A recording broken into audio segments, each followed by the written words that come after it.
Now, we spoke last week about Harry and Charles, how they had their heart-to-heart. There's been reports this week there's a bit more in train to mend that relationship. Yeah, I mean, again, Harry was obviously seeking reassurances and about what that would mean. Certainly his security, where would he be placed within any kind of seating plan? We know he's not going to be in the procession. Now, the reports are saying that he's homesick. He does miss his family, but I think we've seen that already. Certainly with the interviews that he was giving in the lead up to the publication of his book, he was saying, I want my father back, I want my brother back. But it's very hard to see how that marriage is up with his attitude. And that is the issue of doing these interviews, writing this book. And he must have known, surely, that his family would be absolutely devastated at these allegations and claims of their behaviour towards him and his wife. So I certainly think that we'll have to get the coronation out of the way. The family have that to really focus on. And the business for them is certainly not focusing on Harry. It's doing the job in hand. And then, maybe somewhere down the line, there'll be some method for reconciliation talks. And look, I think you're right. I think they do need to get the coronation out of the way first. Do you think that Harry has finally or perhaps come to realise that maybe some of his actions have contributed to the deterioration in the relationship?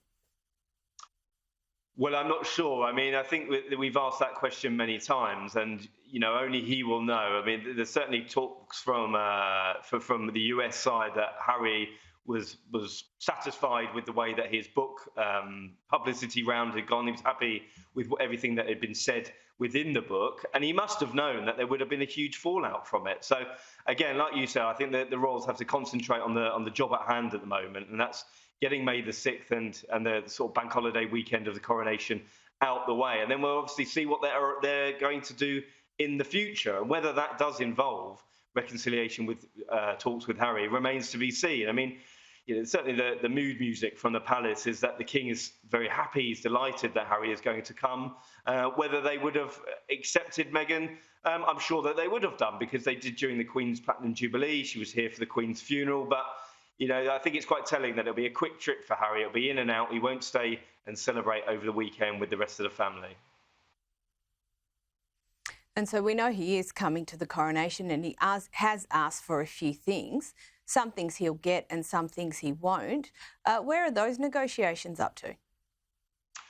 Well, one may consider that they are at least in part concluded, because he has said that he's going to come. But I think one of the big issues, as I said earlier, was that this court case with the British government about the decision to take his security away is still rumbling on in the background. Now, we've seen him attending court over the last few weeks. He's got several court cases going on at the moment. And I think that for him personally, he will just want to come, support his father, and then make a sort of swift exit afterwards. And those conversations will have to happen for another day. He's already said he's had multiple attempts, it seems, of trying to talk to his father and his brother, and they've sort of fallen flat. So I think for his part, the family want to see him not carrying on doing these interviews and attacking the rest of the family. They know where he stands, and so it's very much a case of them coming together at a later date.